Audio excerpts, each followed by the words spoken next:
আসসালামু আলাইকুম বাচ্চারা। আজকে আমরা নিউটনের সূত্র নিয়ে আলোচনা করব। আমরা শুরু করি। নিউটনস ল। আচ্ছা, প্রথমে আমরা প্রথম সূত্র নিয়ে আলোচনা করি, ফার্স্ট ল।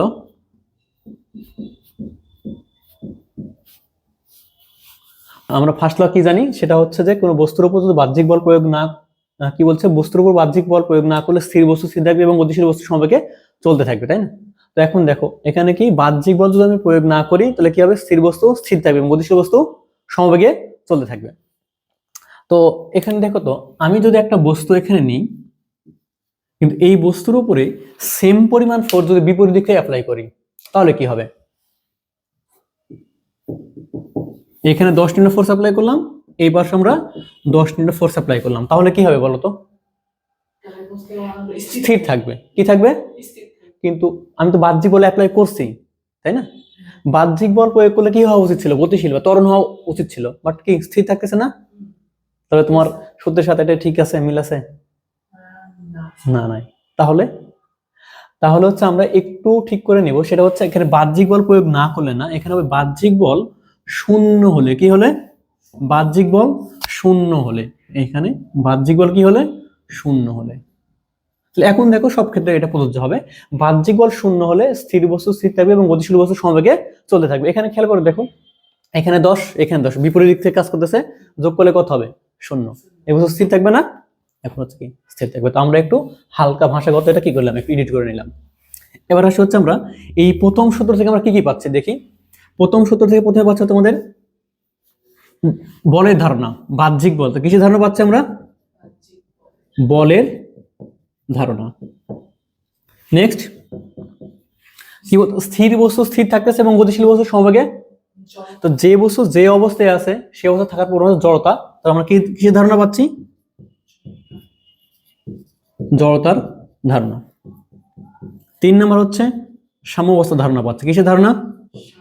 সাম্যাবস্থা।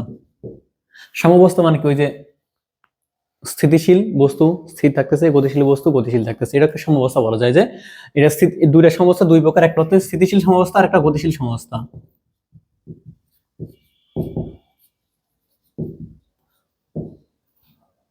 পুরোটা আর একটা হচ্ছে আমাদের গতিশীল সমস্যা।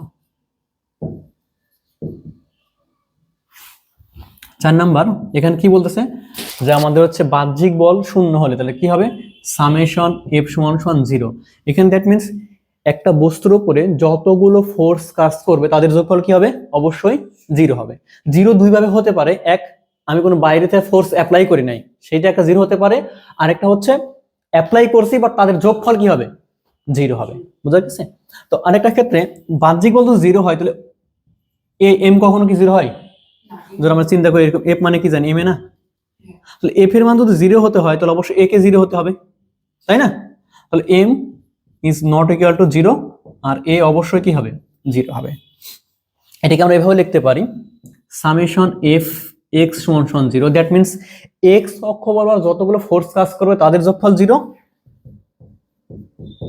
ওয়াই অক্ষ বরাবর যতগুলো ফোর্স কাজ করবে তাদের যোগফল 0, এবং জেড অক্ষ বরাবর যতগুলো ফোর্স কাজ করবে তাদের যোগফল কি হবে? 0 হবে। এবার আসি আমরা হচ্ছে 5 নাম্বার। ধরো একটা বস্তু এ অবস্থানে ছিল, এ থেকে কোথায় আসছে? বি তে। একটা বস্তু ধরো এখানে ছিল, একটু পর এখানে আসছে। এখানে ধরো বেগ ছিল ইউ, এখানে এসে বেগ হলো কি? তাহলে শেষ বেগ ধরলাম হচ্ছে কি? ভি। এখানে বেগ ছিল কি? ইউ, এখানে বেগ হচ্ছে ভি। যেহেতু আমি বাইরে থেকে কোনো ফোর্স অ্যাপ্লাই করি না বা বলে মান 0, তো এখানে বেগ যা হবে এখানে বেগ কি তাই হবে। তাহলে আদি বেগ যা হবে শেষ বেগ তাই হবে। তার মানে আদি বেগ যা হবে শেষ বেগ তাই হবে। দ্যাট মিন্স বেগের পরিবর্তন কি হবে? 0 হবে। বেগের পরিবর্তন কি হবে? 0 হবে। আবার যদি চিন্তা করি, এই বস্তুর ভর ধরে নিলাম এম, কি ধরলাম? এম। তাহলে এখানে কি বস্তুর ভর কি চেঞ্জ হবে? একই থাকবে। ভরের সাথে যদি আমি বেগ গুণ করি তাহলে কি পাবো? ভরবেগ, আদি ভরবেগ। আর ভরের সাথে বেগ গুণ করলে শেষ ভরবেগ। তাহলে আদি ভরবেগ যা হবে শেষ ভরবেগ কি হবে আমাদের? তাই হবে। এখানে যেমন লিখি, আদি ভরবেগ ইনিশিয়াল ভরবেগ যা হবে ফাইনাল ভরবেগ তাই হবে। ভরবেগের পরিবর্তন কি হবে? 0। ভরবেগের কোনো পরিবর্তন থাকবে না। তো আমরা একটু দেখি এখান থেকে একটা গ্রাফ আসে, বোর্ডেও আসছে, যে ধরো এই পাশটা মুছে দিই, তোমরা অ্যান্সার করিও। সেটা হচ্ছে ধরো কোশ্চিন আসে যে নিচের কোন গ্রাফটি প্রথম সূত্রকে সমর্থন করে। কোশ্চিন হচ্ছে কি নিচের কোন গ্রাফটি, লিখেই দিই তাহলে সুবিধা হবে। নিচের কোন গ্রাফটি প্রথম সূত্রকে, হ্যাঁ নিউটনের প্রথম সূত্রকে সমর্থন করে।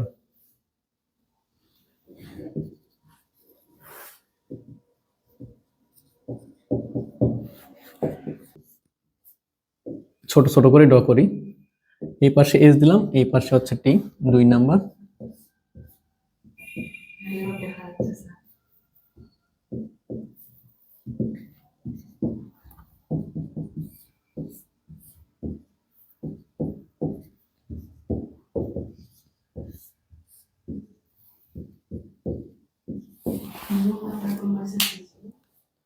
আচ্ছা দেখো, হ্যাঁ তো ধরো এটা এরকম, এটা এরকম, এটা এরকম, এটা হচ্ছে এরকম, হ্যাঁ। তো এখন বলো যে নিচের কোন গ্রাফটি প্রথম সূত্রকে সমর্থন করে, কোনটা কোনটা হতে পারে?